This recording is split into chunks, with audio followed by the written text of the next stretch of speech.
لو كملت الفيديو ده للاخر فانت تستاهل النصيحه الحلوه دي. باربيكيو، فراخ اعشاب، جمبري، اخر 3 متبقيين من سلسله رز تكتك سريع التحضير. تفتكر اجرب ايه؟ هو ده الباربيكيو. دول مش دلوقتي.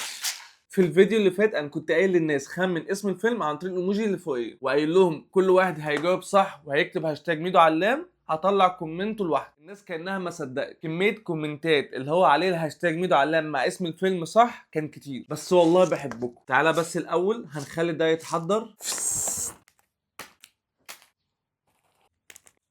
الريحه حلوه وشكله هيطلع حلو. الناس اللي جاوبت صح بهاشتاج ميدو علام هختار منهم 2 سواء من اليوتيوب او التيك توك. ادي عينه عشوائيه. نيجي بقى للعبه بتاعتنا. المره دي بقى مش هيكون اسم فيلم، هصعبها شويه. هيبقى مثل شعبي. خمن المثل الشعبي عن طريق الايموجي اللي فوقيه. اللي يعرف المثل الشعبي ده يقول في الكومنتات. وفي حاجه تانية، اي حد عنده نكته حلوه يقولها في الكومنتات، والنكته اللي هتعجبني هطلعها معايا الفيديو الجاي. زمان هستوت. المنظر برضو حلو على فكره. ده شكل الرز. هندوق نقول بسم الله.